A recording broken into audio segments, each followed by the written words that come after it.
তুমি সুদের টাকায় প্রসাদ করো ঘুষ চারো না হিন্দু কিনা খেয়ে মরে কবর রাখো না তুমি ঘুষকে বিচার করো সাজিয়া প্রদান তুমি ঘুষকে বিচার করো সাজিয়া প্রদান কেমন মুসলমান তুমি কেমন মুসলমান নামাজের সাথে নাই পরিচয় মানো না কুরআন তুমি কেমন মুসলমান কথা এবং কাজে বাস্তবে মিল আছে না নাই এই জন্য আমানত নবী রক্ষা করেছেন শুধু তাই না আল্লাহর নবী ওয়াদা রক্ষা করেছেন নবীজির নবুয়ত প্রাপ্ত পূর্বে যুবক হালাতে এক ব্যক্তি বলছিল মুহাম্মদ তুমি এখানে দাঁড়াও আমি ঘর থেকে আসছি নবী যেহেতু ওই লোকটাকে ওয়াদা দিয়েছিলেন নবী সেই সময় পর্যন্ত হন নাই যুবক অবস্থায় আল্লাহর নবী একটা গাছের নিচে দাঁড়াই লইলেন যেই ব্যক্তি ঘরের ভিতরে গিয়েছে বলছিল আমি আসতেছি ওই লোকটা ভুলে গেছে সাধারণত আমাদের এমন হয়ে থাকে তুমি এখানে দাঁড়াও আমি ঘর থেকে আসছি কিন্তু ঘরে যাইয়া 10 মিনিট 20 মিনিট চলে যায় কিন্তু স্মরণ থাকে না লোকটাও চলে যায় এরকম হয় কি হয় না কিন্তু আল্লাহ নবী মায়ের নবী উনি তো এখনো নবুয়ত প্রাপ্ত হন নাই এখনো তো নবীজির উপর ওহী নাযিল হয় নাই আল্লাহর নবী একদিন দুই দিন তিন দিন এক জায়গায় দাঁড়িয়ে রইছে ওই লোকটা যখন ঘরের ভিতরে অর্থাৎ ওই রাস্তায় দিয়ে আসছে আয়েশা দেখে মুহাম্মদ এই জায়গার মধ্যে দাঁড়ানো স্মরণ হয়ে গেল মুহাম্মদকে আমি তো বলছিলাম দাঁড়াও আসতেছি এবার মুহাম্মদকে গিয়ে বলল বাবা তোমাকে এই কথা বলছি তুমি এখনো যাও নাই আল্লাহর নবী মায়ের নবী বলেন তোমার সাথে আমার ওয়াদা ছিল এখানে আমি থাকবো তুমি আসবা আমি ওয়াদা ভঙ্গ করব কেনে তুমি তো ওয়াদা ভঙ্গ করেছো লোকটা বড় লজ্জিত হইল মাফ চাইল আল্লাহর নবী বলেন ঠিক আছে মাফ করে দিলাম তবে একটু কষ্ট পাইলাম ঠিক আছে তুমি মাফ এর দ্বারা বুঝো মুসলমান আমার নবীর আমানত কেমন ছিল আমার নবীর ওয়াদা কেমন ছিল আজকে আমরা মুসলমান কথায় কথা ওয়াদা করি আবার কথায় কথায় ভঙ্গ করি কথা বলি ঠিক হয় বিকেলে এসে তোমার পাওনা নিয়ে যাই অমুক দোকানের সামনে থাকবো বিকেলে যখন দোকানের সামনে দেখা যায় মোবাইল বন্ধ কথা বলি ঠিক নেই তার বিকেল আর হয় না এরকম লোক আসেনি মিথ্যা কথা আমানতের খেয়ানত ওয়াদা ভঙ্গ আমাদের সমাজের একটা ফ্যাশন হয়ে গেছে কথা বলেন ঠিক না এই জন্য আল্লাহ বলছেন সমাজ যদি সুন্দর করতে হয় আল্লাহ নির্দেশ দিয়েছেন আমানতের গুরুত্ব তোমরা রক্ষা করো ওয়াদা রক্ষা করো মিথ্যা কথা বলো না সমাজ শান্তি করার জন্য আল্লাহ আরেকটা নির্দেশ দিয়েছেন সেটা হলো ন্যায় বিচার ইনসাফ ভিত্তিক বিচার করো সমাজকে সুন্দর করতে হলে মুখ থেকে বিচার হলে হবে আর এখন তো মুখ থেকে বিচার কথা বল ঠিক নেই আজকে এখন তো মুখ দেখে বিচার হয় যেদিকে লাঠি গরম সেদিকেই রায় দুর্বল যদি হয় ন্যায়ও থাকে অন্যায় বানায় আসেনি না নাই আপনার অস্ত্র সহ যদি কোনো আসামি ধরা পড়ে কোন অপরাধী যদি ধরা পড়ে পুলিশে ধরে উপর থেকে ফোন দেয় এই বান্দরবন যাইবি না ছাড়বি অস্ত্র সহ অস্ত্র সহ আসেনি না নাই খবর গেলে উপর থেকে ফোন চলবো কথা বলে উপর থেকে ফোন চলবে না এই জন্য বন্ধুগণ আমার আজকে যারা আমরা অভিভাবক আছি যেই যেখানে আমরা থাকি না কেন যার কাছে যেই দায়িত্ব আছে এই দায়িত্বগুলো আমরা যদি সঠিকভাবে পালন না করি জবাবদিহিতা আছে আলা কুল্লুকুম রাঈন ওয়া কুল্লুকুম মাসউলুন আন রাইয়াতিহি সমাজের প্রত্যেক রাখালকে তার রাখালি সম্পর্কে জিজ্ঞাসা করা হবে কিয়ামতের কঠিন ময়দানে পরিবারের বড় ভাই আপনি পরিবারের মুরব্বি আপনি আপনি যাদেরকে চালাইতেছেন হক নষ্ট করছেন কিনা জবাবদিহিতার আওতায় আনবেন আল্লাহ কথা বলে আপনি এলাকার মুরব্বি আপনি এলাকার নেতা আপনি এলাকার অভিভাবক আপনি বিচার মুখ দিকে করেন নাকি ইনসাফ ভিত্তিক বিচার করেন, জবাবদিহিতা আছে না? কথা বল ঠিক কিনা? কিন্তু আজকাল বিচার তো হইলো আমরা টিভির নিচে আদান দুই গ্রামে ঝগড়া লাগছে, ঝগড়া লাগার পরে বলতেছেন বড় মুরব্বী সারা কি আর বিচার হয়? সালিশ মধ্যখানে পড়ে বিচারের ডেট হয়, বাদী বিবাদী যখন বড় মুরব্বীর কাছে গেল, গিয়ে বলল চাচা আগামী দিন আমাদের সমস্যা হয়েছিল, বিচার একটা হয়েছে, আপনার দাওয়াত দিলাম, আপনি থাকবেন। ও বাতিজা জাইমু কিন্নের ভাবা গেস্টিকে সেটাই তো আর উঠতেই হারি। কথা বলেন ঠিক নেই? বাতিজা বুঝালি ছেলে পুরা যদি বিচার না যায় তাহলে তো বিচার হইতো না, ঝগড়া আরো বাড়বো। মুটকিরা কয় চাচা এখানে ৫,০০০ আছে, আপনি যাইয়েন। ও বাতিজা বিচার কোন দিন রে? কথা বলেন ঠিক না বেঠিক? অর্থাৎ ডানে বামে নিচে দিলেই বিচার আজকে আমাদের সমাজে কত ঠিক না। এইভাবে যদি সমাজে বিচার হয়, এভাবে যদি সমাজ চলে, এই পরিবারে শান্তি হবে না, সমাজে শান্তি হবে না, দেশে শান্তি হবে না। শান্তিময় সমাজ ফিরিয়ে আনতে হলে অবশ্যই অবশ্যই কোরআন ভিত্তিক ইনসাফ ভিত্তিক সমাজে বিচার প্রতিষ্ঠা করতে হবে। কথা বলেন। নবীজির একজন সাহাবী হযরত আলী রাদিয়াল্লাহু তাআলা, যিনি চতুর্থ খলিফা ছিলেন, ওনার একটা তরবারি ছিল, এই তরবারি হারিয়ে গেছে। পাইছেন এক ইহুদির কাছে। ইহুদিকে বললেন, হ্যাঁ ইহুদি, তরবারি আমার। ইহুদি বলল, প্রমাণ? কই এটা আমার, আমি ব্যবহার করেছি, আমি ইউজ করেছি, আমি জানি। যদি প্রমাণ হয় আপনি মামলা করেন, সাক্ষী পক্ষ নিয়ে যান, ফৌজে যদি আপনার বলে দিয়ে দেব। আলী রাদিয়াল্লাহু তাআলা প্রধানমন্ত্রী হিসাব আছে। ওই সময় তৎকালীন বিচারপতি ছিলেন কাজী সুরাইহ রাহমাতুল্লাহি আলাইহি। প্রধানমন্ত্রী মামলা দায়ের করেছেন কাজী সুরাইহের আদালতে, অমুক ইহুদির কাছে আমার তরবারি পাইছি, আপনার বিচার দিকা দেন। কাজী সুরাইহ রাহমাতুল্লাহি আলাইহি বিচার গতি দিয়েছেন। বললেন চিঠি দিয়ে লিখলেন, বাদীকে বললেন তোমার সাক্ষী নিয়ে আসবা, আর আলী রাদিয়াল্লাহু তাআলা বললেন আপনিও আপনার সাক্ষী নিয়ে আসবেন, সাক্ষীর ভিত্তিতে হবে বিচার। কথা বলে ঠিক নেই? আর আমগো দেশে প্রধানমন্ত্রী কি গরে যে কাজ করে ভুয়া, তারই কোটি কোটি টাকার মালিক। কথা কোন ঠিক নেই? আবার আফা এই কথা কইনো যে আমার পিএস এর এত কোটি টাকার মালিক, শরম লাগে না? কথা বলেন ঠিক কিনা? ক্ষমতা কোন দিন, কই দিনের ক্ষমতা?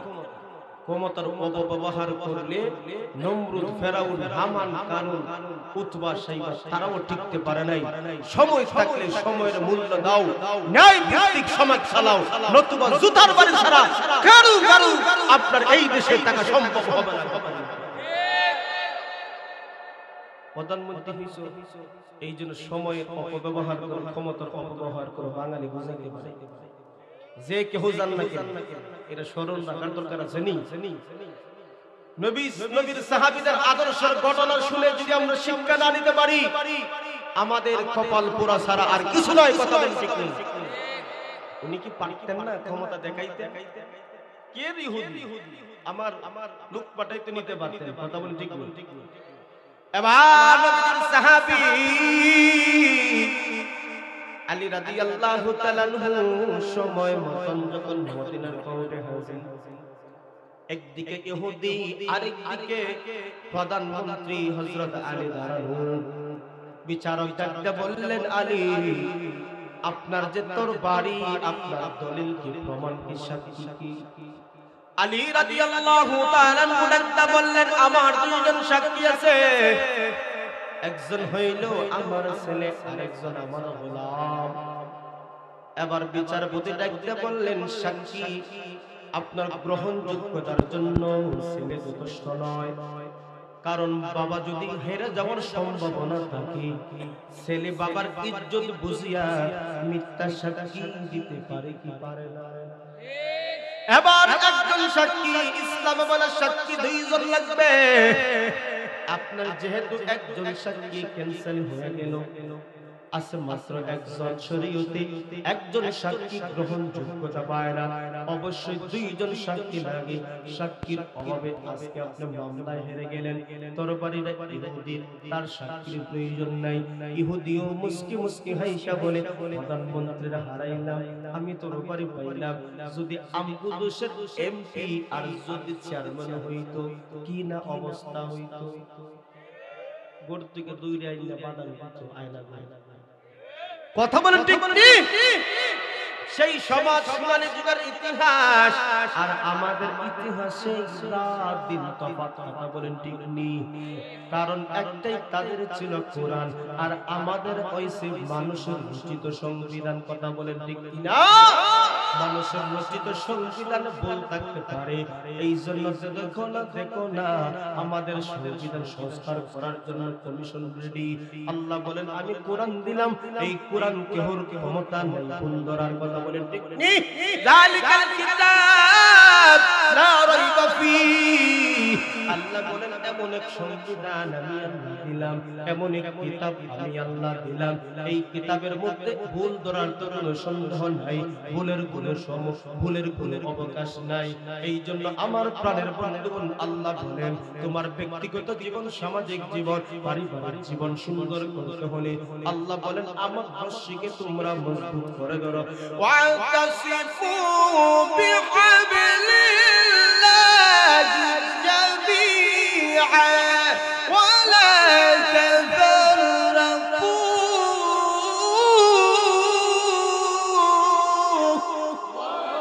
আল্লাহ বলেন আমার রশি, আমার কোরআন, আমার ইসলামকে তোমরা মজবুত করে ধরো, তাহলে দুনিয়ার পচা গান্দা পথমত তোমাদেরকে সাহস করবে না। এই জন্য বন্ধুগণ আল্লাহ বলছেন সংবিধান হিসাবে কোরআন মানো। এই জন্য সাহাবায়ে কেরামের যুগটা ছিল সোনালী যুগ, সাহাবায়ে কেরামের যুগটাই ছিল আদর্শওয়ালার যুগ। তাদের জীবনী পড়ে পড়ে শিক্ষা নিলে আমাদের সমাজ সুন্দর হবে কি হবে না। এই জন্য আলী রাদিয়াল্লাহু তাআলা বিচারে ঘেরে রাস্তা দিয়ে চলে যায়, ওইদিকে ইহুদি বিচারে বিজয় হইয়া তরবারি নাড়ায় নাড়ায় চলে যায়। কিছু দূর আলী যেতে না যেতে হঠাৎ করে ওই ইহুদি ডাক দিয়ে বলল, আলী প্রধানমন্ত্রী সাহেব সরকার। নবীজির সাহাবী দাঁড়াইলেন। এবার যখন ইহুদি গেল, আলী রাদিয়াল্লাহু তাআলা বললেন আমি জানি তরবারিটা আমার, কিন্তু আমার সাক্ষীর অভাবে আজকে তুমি তরবারিটা পাইলা, তোমার পক্ষে তো রায়টা গেল, কেন আমাকে পথ আটকাইলা? এবার ইহুদি ডাকতে বলল, আলী যদিও ইহুদি আজকে বিচারে বিজয়ী হয়েছে, কিন্তু মনে ইসলাম বিজয়ী হয়েছে।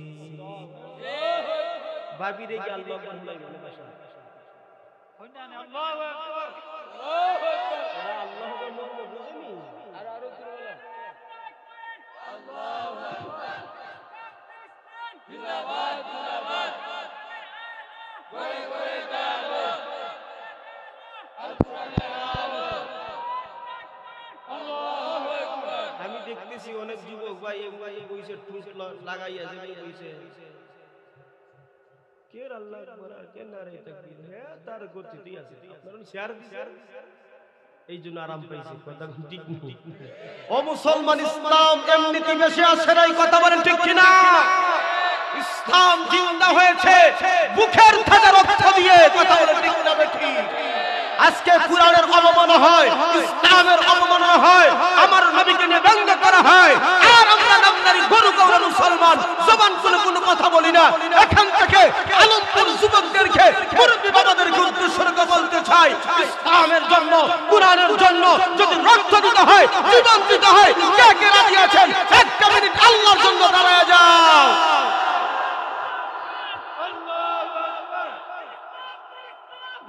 সবাই দাঁড়াও দাঁড়াও দাঁড়াও,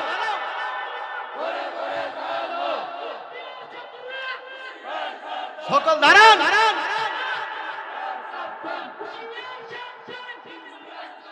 আমার প্রাণের বন্ধুগণ, আমার প্রাণের বাইরে বলছি কি বলছি না, মুরব্বি এক মিনিট কষ্ট দিব, দাঁড়ান দিকে দাঁড়ান, দেখি ঘুমাই গেছেন ঘুম সারাই আপনাদের। এই যারা যারা বসছে ওই কুসাকে তুমি মুরব্বি বইলো তুমি, দাঁড়াও দাঁড়াও দাঁড়াও। আমার প্রাণের বন্ধুগণ, আমার প্রাণের বাইরে এই জবানটা দিয়েছেন তিনি কে? আরো জোরে বলুন তিনি কে? আল্লাহর দিন আল্লাহর জমিনে প্রতিষ্ঠা করতে রাজি আছেন তো? দিন প্রতিষ্ঠার জন্য রক্ত জোড়াতে হবে, শহীদ হতে হবে, রাজি আছেননি? কিন্তু এই মুহূর্তে দিন জড়ানোর জন্য রক্ত দেওয়া লাগবে না, একটু কণ্ঠের আওয়াজ ছাড়তে হবে। পারবেন তো? পারবেন? দিব পরীক্ষা নিব। নারায়ে তাকবীর, নারায়ে তাকবীর। দিন ইসলাম, দিন ইসলাম, জিন্দাবাদ, জিন্দাবাদ। মুসলমানের এই দেশেতে নাস্তিকের ঠাঁই নাই, নাস্তিকের পক্ষে ছাড়া তাদের কোনো রক্ষা নাই। মুসলমানের এই দেশেতে ইস্কন্দের ঠাঁই নাই, ইস্কন্দের পক্ষে যারা তাদের কোনো রক্ষা নাই। ইস্কন্দের পক্ষে যারা নিয়েছে অবস্থান, এই বাংলায় ঠাঁই হবে না হিন্দুস্তান। জোর কদমে সামনে চলো, বজ্রকণ্ঠে আওয়াজ তোলো, সবাই মিলে একই তালে দাও না স্লোগান, নারায়ে তাকবীর, নারায়ে তাকবীর। দিন ইসলাম, দিন ইসলাম, জিন্দাবাদ, জিন্দাবাদ। আল কোরআনের আলো, আল হাদিসের আলো। ও মুসলিম মুসলমান হইছে, আজকে আপনি আমাদের বিচারের দুর্নীতি দেখে ও মুসলিমরাও হাসে। কথা বলেন ঠিক কিনা? এই জন্য সাহাবায়ে কেরামের যুগটাই ছিল সোনালী যুগ। এই যুগের একমাত্র সংবিধান ছিল কোরআন। তাইলে আমরা যদি আমার ব্যক্তিগত জীবনে, পারিবারিক জীবনে, সামাজিক জীবনে কোরআনকে যদি সংবিধান হিসাবে মানতে পারি, সমাজে শান্তি হবে কি হবে না?